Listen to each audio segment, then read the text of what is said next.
One of the things I learned very quickly is that doctors can do themselves a disservice by assuming that in a transition to a different phase of their career, that they have all the answers, or that because they are experts in clinical medicine, that must mean they know everything about business. And I heard that from founders. I heard that from folks in executive leadership roles that bringing in physicians into an entrepreneurial organization can be a challenge. Now, I personally tried to approach that in a different way, and I went into this role very much in a learning mindset. Yes, I brought a ton of value to the organization with my understanding of how medical education worked and my desire to innovate. But when it came to interacting with folks like a chief marketing officer and sort of understanding marketing funnels and different consumer behaviors and the difference between B2C marketing and B2B marketing, I was blessed to have a team that was very gracious and sharing their experience, their knowledge, their time with me. And they sort of knew coming in, hey, DeMeo is going to ask a lot of questions. But they appreciated that. Welcome to the Super Clinic Project Podcast, where we take regular clinic owners and turn them into cash-based multimillionaire entrepreneurs. Warning, if you're a doctor who listens to this podcast regularly, you will make millions of dollars.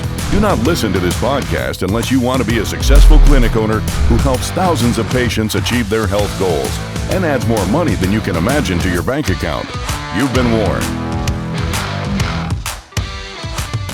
Welcome to the Super Clinic Project Podcast, where we take regular clinic owners and turn them into super clinic owners. This is your host, Jennifer Gligoric, and today you're going to be here with me with a guest who is a physician, an educator, and an innovator working to reshape the future of medical training. He's the Vice President of Medical Education at Online Med Ed, and we are excited to get his unique perspective on how medicine, technology, and humanity intersect. Let's welcome Dr. Steve DeMeo to the show today. Welcome.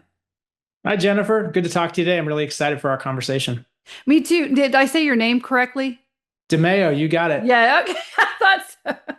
I'm glad because sometimes because it could have been like DeMeo. Oh, anyway, it doesn't matter. So Dr. Stephen DeMeo to the show. I was very interested because when you get doctors like you who are already moving to the more entrepreneurial space, right? So now you're kind of moved out, you're still in education, you're still doing, your doctoring, but now you've moved on to something different. And that's basically all of our listeners, right? They've been healthcare professionals and they thought, well, I think I can do better, right? Because our healthcare system is broken in many ways. And so they move out to try to make these big, bring more value to their communities, to themselves, leave a better legacy for who they're helping. But then they get stuck in a whole other world and it often hits them in the face. So can you tell us a little bit about your transition from working with patients, you'd worked in an NICU, into what you're doing now? Yeah, absolutely. So, I think you hit the nail on the head. I am a clinical neonatologist. I take care of premature babies in the neonatal intensive care unit. And I always had medical education as part of my other things that I did other than taking care of babies, working administratively at several medical schools here in North Carolina, but always having a sense that I wanted to try something different. And that sort of curiosity about career options outside of traditional clinical medicine or academic medicine led me to join an educational technology startup called Online Med Ed, which some of your listeners may have used as medical students. It's been around for a decade and is an educational technology platform that supports medical students in various phases of their training, both for their classroom work and clinical rotation work. But for me, moving from academic medicine at a community academic medical center to the startup space, I'm glad I took the leap, but I certainly in hindsight did it with a lot of naivete. And so one of the things I learned very quickly is that doctors can do themselves a disservice by assuming that in a transition to a different phase of their career, that they have all the answers, or that because they are experts in clinical medicine, that must mean they know everything about business. And I heard that from founders. I heard that from folks in executive leadership roles that bringing in physicians into an entrepreneurial organization can be a challenge. Now, I personally tried to approach that in a different way, and I went into this role very much in a learning mindset. Yes, I brought a ton of value to the organization with my understanding of how medical education worked and my desire to innovate. But when it came to interacting with folks like a chief marketing officer and sort of understanding marketing funnels and different consumer behaviors and the difference between B2C marketing and B2B marketing, I was blessed to have a team that was very gracious and sharing their experience, their knowledge, their time with me. And they sort of knew coming in, hey, DeMeo's going to ask a lot of questions, but they appreciated that. I didn't come That's in really guns. good. Yeah. Because Yeah. I'm going to say that working with a lot of doctors, it's a hard transition, and it's not that doctors aren't lifelong learners. They have to keep up. They have to. I mean, it's literally required for you guys to go and get your CEUs, Mm-hmm. and you go to all these conferences, and you're constantly thinking, to keep things up, and you're having to learn about the laws. But it is a very, even though you're doing that, the entrepreneurial way you have to do it is a different skill set. It's a different type of learning. There is a different type of humility that comes with the learning and the failure and the risk. I think that's the biggest difference, because in medical school you are required to memorize mass amounts of data, and then you have to match this data with outcomes that are pre-approved, that are the safest outcomes. And if you go outside of that, or you do something outside of it, they get the whip out. No, this is what is approved. This is the safe route. You don't want to go that. You'll invite yourself to a lawsuit. What if they don't? We are not here experimenting on patients. What we're doing is we're trying to do what's right, right? When you're in business, it's the exact opposite of that. You take risks, you have different variables of calculated risk, and you have to think about many different outcomes, and doing the safe one is probably the one that's not going to get you the biggest return on your investment. You have to be innovative and ahead of the curve in a way that you really get penalized for. And I think there's PTSD on some of the doctors, like, I don't know. Why is this so scary? Why is it going to hurt me? What, from your perspective, having gone through all of that, do you feel like that resonates? Absolutely. I think there's two aspects to that. One, I think it's fair to say that physicians have sort of an artificial level of job security that's not found in other professions. If you're an employed physician at a decently stable health system, you're generally good in terms of stability of your employment, and I think that relative job stability makes the notion of jumping into something which, as you said, inherently has a lot of risk, a scary proposition. The other thing is that physicians, again, in general, compared to the population, are very highly compensated. And I think that steady paycheck, you learn to live in that with that sort of level of salary. And so the thought of, well, I'm gonna forgo this sort of stable high salary that I have and go off and try something on my own can be very daunting. I'll give you a very discrete example of how this manifested itself with my transition to online med ed. The company essentially had a cash burn problem, and within a couple months of me joining the organization, had a reduction in force where I saw half of my colleagues have their roles eliminated. And so that was eye-opening to me that, oh, wait a minute, this is a much more highly unstable environment than any professional role that I've been used to in the past. And you sort of have to come to grips with that. Now, there's incredible upside in the startup world with energy and investment and ability to do innovative things and do them fast, but it counterbalances with that instability of the health of the business. And one last thing I'll say is, you mentioned clinical medicine and its translation to the business world. I think there is an aspect of our clinical expertise that lends itself well to business, and that's the ability to make decisions with incomplete information. You're right that in some cases, the diagnoses I make in the nursery or the NICU it's sort of like a slam dunk. I know what's going on, but that's not usually the case with the human body. I can take in data from all sources, the EMR, the nursing staff, my physical evaluation, laboratory data. And at a certain point, there are some cases where you have to make a call. You have to make a call with incomplete information, whether that's I'm telling the surgeon I think we need to do an exploratory laparotomy on this baby, or starting antibiotics or not starting antibiotics. And that ability to commit to a decision with the best data you have, not complete data, I've actually found to be really powerful in the business world because it lends to that operational tempo that can make you better than your competitors. Not ignoring data, but understanding that you're going to have to make a decision with incomplete data. And so I've tried to take that lesson learned from being a neonatologist and applying it to business. I find that very interesting. In fact, I'm going to use that in some of my coaching too, and in the way I explain how we take numbers, right? So you know that in marketing, it's all about the numbers, right? And how you're tracking the numbers. If you're trying to do any sort of sales whatsoever, then you have leads that come in. Then you have what happens with those leads. Are they setting an appointment? Are they moving forward? And in what stages do they make to where they buy? And then after that, how is our retention? And you have to be tracking that. If not, you're just, just walking around you just don't know what's going on whatsoever, right? And so there are ways to get that data, but the work required is very different. A different data, because usually well, how many appointments do I have booked? And you lump it all together in a practice with new patients as well as old. If you're really trying to grow, you really focus on that new patient funnel and you're adding in some data points. Now, for the front desk, that's an extra 3 minutes in the morning to do it for the day before.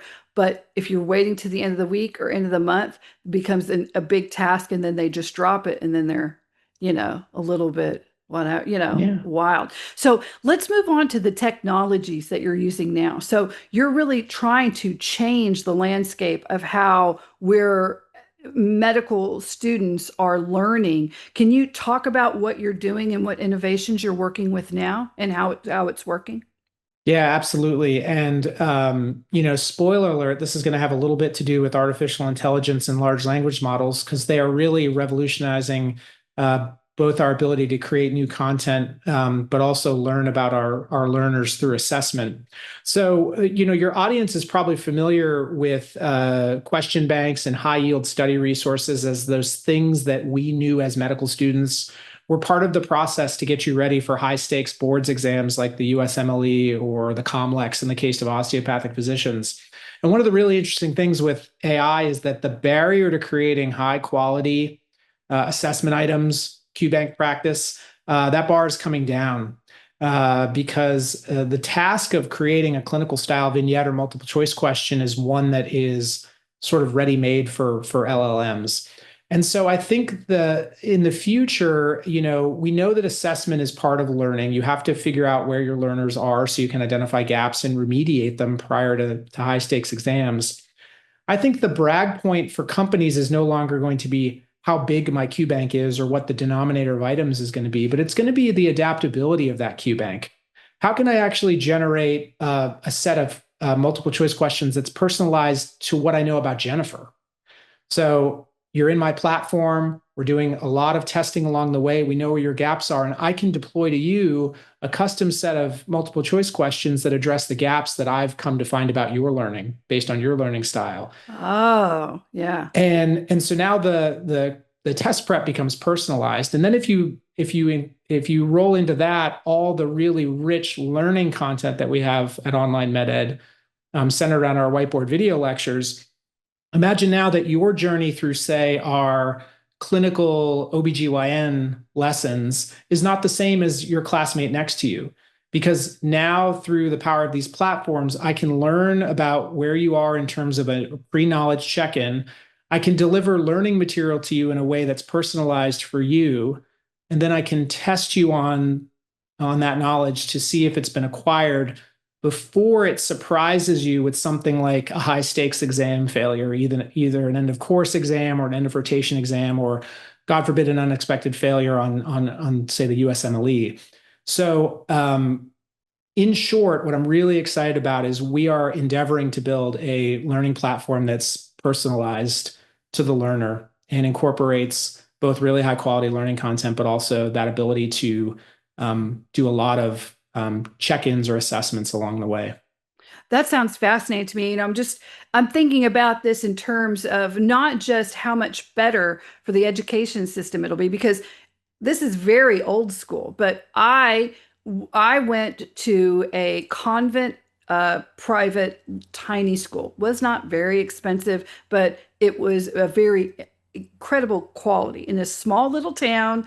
The same 14 kids I went to pre-K with are the same 14 kids I graduated sixth grade with. I mean, it was teeny, right? But, my mom was a single mom and she did work a little harder for me to do that. And we were all individualized. So I got Yeah. this in a very human level. And I'm going to say I had one of the greatest, earliest educations. Now, did they beat us? Yeah. Yeah, it was a very different world. You got spanked. I mean, you had to hold the Bibles up. You got to do all the stuff, right?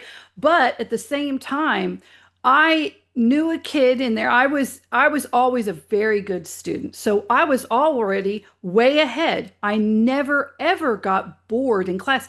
I did not even know that that was a concept as a young child until I went to public school, and I was so far ahead. It was I mean, I was bored to tears. I should have probably just skipped, but they didn't really, that wasn't something they had, right? But then I think back of, we had other kids in my class. We were all very close. There's only 14 of us. And there was one I thought, if that was not the education they would have gotten, they would have flunked out and probably been out of the school process by seventh or eighth grade completely and just working some remedial job. And that person went on to own several big, huge plumbing businesses, was a solid CD student, but that was the best of their ability is what I'm saying. And now they make, God, probably a lot more money than I do, right? They're very wildly successful. But that's the difference in individualized education. The way that person learned was very different. Our teachers would sometimes would say, okay, everybody, the boys have ants in their pants. All you get up and we're going to do jumping jacks. Yep. And then when you get all your ants out, you can sit down, right? And typically boy learners are different. They've got to run around a little bit and whatever. And sometimes the girls would join them. We had ants in our pants too. And then we would go back. It was a very different experience of what we see today, where it's just shut up. We were allowed to ask hard questions, even if it was, it was a Catholic school. So even if you were saying, but does God really want me to do this today? We were never beaten over things like that. That was always encouraged, right? So I'm fascinated by it and I'm so heartened because that's actually a very old-fashioned concept. It's the one-room schoolhouse brought to a modern age where it can be delivered that highest quality of education to everyone, but also too, I'm thinking about how that can get utilized in a business sense. Imagine training for a new job like that, onboarding someone into your businesses and your processes and how much effort that takes, even for the smallest businesses. So, I mean, I just find that fascinating. Your example is super actually illustrated to me. I had not thought of, how do you scale the experience that you spoke about, that you had a teacher that because of that small ratio understood something about his or her learners and where they were. Now, could we take that small schoolhouse and blow it up over hundreds of thousands of learners around the world? Because from a platform perspective, we know those ins and outs about which each learner is. Now counterintuitively, and I'll answer your question about the business implications in a second, I think we forget that technology should be in service of bringing the humanism back to education. So we take a PhD or an MD or someone who's a preclinical educator at a medical school in the United States who's having a complete loss of professional identity right now. Yeah. I don't know why I'm here. I don't know what I'm supposed to be doing. The students don't come to lecture anyway. They can find everything that I teach online, is the wrong thinking. Let's use technology to deliver content that they need in a personalized way. They are still craving that personal professional development from you as a mentor and an educator. And let's get you back to doing, I suspect, the things that actually will help prevent burnout in you as an educator, which is that personal connection to students. Now, on the business side, I think you're right. I think the idea that we will all have a personalized companion tutor that kind of understands where we are in our learning journey and then can extrapolate that to different venues, whether it's on the job training, whether it's professional licensing or maintenance or certification, or whether it's I want to learn how to play guitar. That we're all going to have the ability to have a personalized tutor with us through our devices.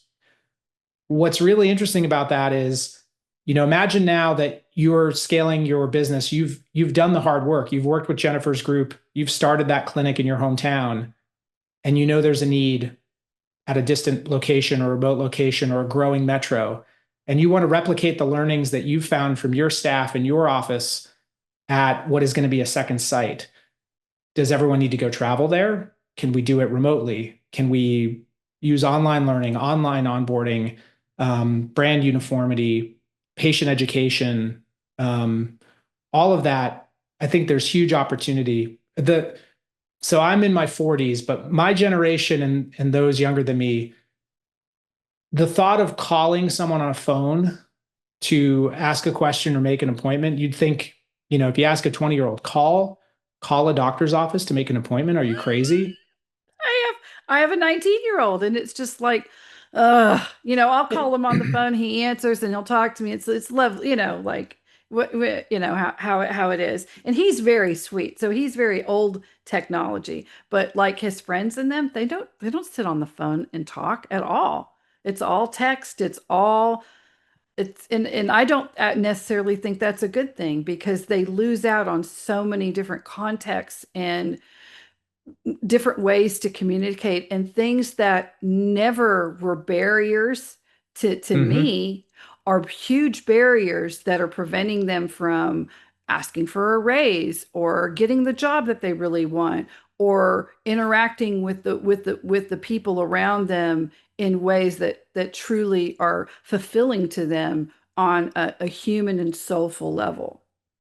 We'll need more than the time we have to talk to each other today to solve that problem. But I think it's another example where we can meet this generation where they are.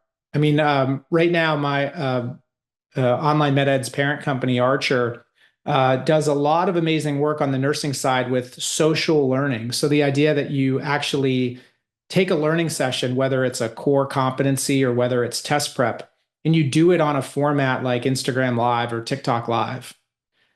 Right? Wouldn't have even been in my consciousness a few years ago. Yeah. But this idea that we can actually recreate what, my biggest sadness I have for medical students is that it feels like an isolating experience right now. When I was a medical student, I had my study buddies. As much as I didn't want to get up on a Saturday morning and go study, I knew that Tony and Pete were going to be in the cafeteria sitting in this booth, and that we had planned on studying together. And medical school was a social experience. And I fear that, ironically, because we are using tools like online MedEd in medical school, for many medical students, learning medicine is by themselves in their apartment. And so my niece is going to University of Texas Medical Branch right now. She's in medical school. I mean, and it is very, very isolating, so like my son is always trying to talk to her, and, because now she's here now in the same town, and getting to do things, and the way that she's busy by herself is absolutely kind of amazing to me. But it can't not be done, because she's got to consume it this way, and this is how they consume it.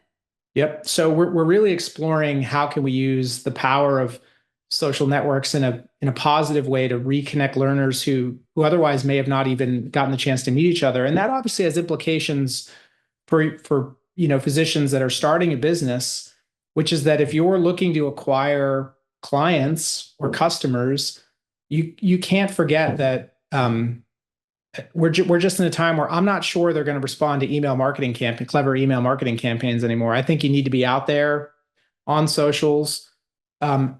It doesn't even have to be earth-shattering content. Just whatever niche expertise you have or knowledge you have, sharing that, you'd be amazed how much engagement you get from just sharing both your personal experience, the medical knowledge that you have, and your approach to care. And I think that has huge potential in the future, that content-based marketing, and building that personal brand. Literally, that's all we're doing with our doctors, is taking them through a very strong a strategy to get a marketing strategy. And then what they're doing that's working right now is video. And we're showing them what types of video to do and the power of testimonials with actual patients, the power of really getting their personality out there so they can see them. Because what you don't want is for someone to actually get out of this tech bubble they're in, and they've seen this ad, they've seen a video, and their head's like, yes, yes, right. Trust is being built through this video and the visual and the hearing of it. And then they go to the office and then they see something completely different. Then all of a sudden the walls go up and this is not what I thought. They've lied to me. Right. And so Yep. the more you can get that sort of experience of, hey, this is what you can expect on your first visit, and walk around and they're like, oh, there's that table, there's that thing. Oh, it looks like they've recolored this here. Oh, he's telling me they've recolored it here. And it's okay, you're doing like this, and that's trust being built. And those are just little techniques to do. But you're right, it is a different way to connect. It's not like the yellow pages, which is even really old, right? Now it's very much a sensory experience. I totally agree. Totally agree. So that's interesting and fascinating that's what we're dealing with right now. So what's on the horizon for online med ed and you? Like, what's your big thing that you're doing right now, like working on? Yep. So we alluded to it a little bit. So Online MedEd's been acquired by Archer Review, which has a lot of expertise in the nursing and advanced practice provider CRNA space. And really, we're going to use our combined resources to build that learning platform that kind of unifies learning content and prep content in a way that really personalizes the experience for medical students and nursing students. Because ultimately, the status quo is no longer going to cut it. And what I'm really excited about is the other piece of my story, from the leap to just being a neonatologist to now working with this organization, is I get this really interesting opportunity to see the challenges that are happening across institutions as kind of a third-party viewer. So instead of just being in kind of my own bubble that can happen at your own health system or your own medical school, now I get to interact with our 100 some odd institutional partners around the country and really around the world and say, hey, there's a through line here. This is the same challenge that everyone's facing, that no one feels like they've got a way to make a change or take action on. How can Archer and Online MedEd not only continue to create great medical content and great test prep content, but how can we elevate the overall discussion about innovation in medical education and how we get to a place where we're doing the right thing by trainees, where we're making learning personalized, we're doing it hopefully in the shortest time possible by shifting to competency-based education, and we're nurturing a critical thinker, not just a test taker who's good at memorizing and regurgitating facts, because the fact of the matter is that does not represent modern medical practice. If I need to go look up an esoteric metabolic pathway because I've identified a baby who may have an inborn error of metabolism, guess where I can go? I can go to my phone and I can refresh myself on the ins and outs of that metabolic pathway. But what do we test medical students all day in a medical school? We teach them these esoteric facts. We teach them this memorization, regurgitation. And that's not going to create. If you ask the American public, what is it that you want in your physician? They don't say a great test taker, a great memorizer of facts. They want competency. That's an expected baseline. But they want a human who can listen to them, can understand their concerns, can understand what's important to them, and collaboratively devise a treatment plan or course that satisfies those wants, those needs, those priorities. And right now, medical training does not, in every case, select for or then produce future physicians that are ready to meet that challenge. No, And it's so my not at all. moonshot, it's like, yeah, we're trying to build good content and good test prep, and we're trying to make technology leaps to get there so that learners can experience more of a personalized learning experience. But ultimately, why am I doing this? It's to create better, well-rounded physicians that can meet the kind of modern demands of our community, but critically at the same time, not lose themselves in the process, not lose their physical health, their mental health, their support structures, the things that are important to them, just because they've made the decision to become a physician or become a healer. So my overarching driver is helping improve medical education so that we can create better physicians who are going to eventually take care of you and me at some point. That's right.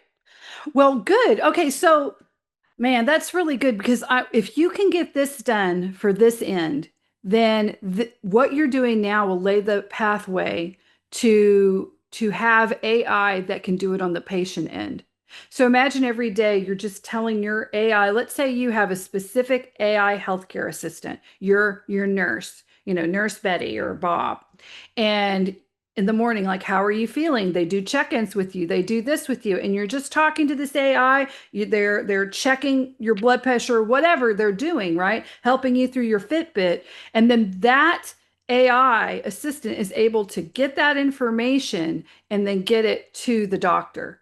And the doctor would be able to have that information, disseminate, think about it, then use their critical thinking. And then when you actually go in, you can really have a true game plan to get you to the next level, right?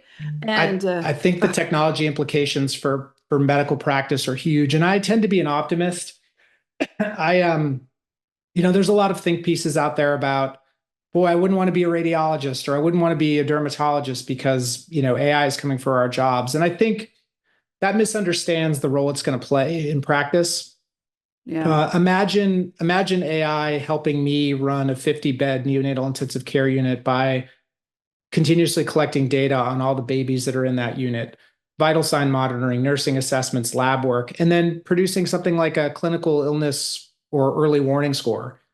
Get a notification on my text-based paging device. Hey, Dr. DeMeo, recommend you go evaluate patient in 23, showing, a probability of developing necrotizing enterocolitis in the next 24 hours. So it actually brings humans to the bedside by using data to inform where we place our attention. I just don't think people are interested in losing completely a human to human connection with something so intimate as healthcare. But I think, I joke with my friends when I'm feeling in a particularly cynical mode and they say, what do you do at work? I say, electronic data entry. Because it feels that way sometimes, right? I'm rounding in the morning, I've got the computer on wheels with me, and I'm typing away. The more I can push that computer to the side and actually sit down and have a conversation with a family, understand what's going on, what their concerns are, how I can help them get to where they need to be, that will be for the better. So I'm really excited about the implications of technology and improving our day-to-day work in terms of getting us actually off the computer, automating some of this documentation, but also the promise of how AI can help with things like early warning scoring and or in the outpatient setting, sort of the example you mentioned. Could your patients have an AI healthcare advisor with them that helps funnel data from continuous glucose monitors or blood pressure readings, to physicians, and then physicians can really elevate, and instead of being task managers, can be leaders of healthcare teams, and can really amplify exponentially the impact they have on patients. Well, this is just fascinating. And we're already at the end of it. So, Dr. Stephen, so we've been talking with Dr. Stephen DeMeo. And how do people find you if they want to learn more? So I am active on LinkedIn in a professional manner. You can also find me at onlinemeta.com or archerreview.com, where you can explore some of the things we're doing on the educational technology front. And we'll make sure that we include my email and those social media links when this episode goes live. That sounds great. Okay, guys. Well, we've been talking. We're at the end now with Dr. Stephen DeMeo. And remember, go to superclinicproject.com. When you click on our free school, we house and we also keep all of our episodes there, along with we create tests and different things that go along with this. So you get a lot of goodies along with how to follow and how to do everything too. So either way you do it, through school or just going directly to the links, we hope that you keep on following this, because this is the future that it's coming right now for all of us. But y'all have a great Super Clinic week. Be sure to like, follow, and share, and please give us a 5-star review. We're able to get incredible people like Dr. Stephen on the show because of your reviews. Thank you guys, and have a super clinic week. You've been listening to the Super Clinic Project podcast. If you like what you hear, subscribe and stay tuned for further episodes of the Super Clinic Project podcast.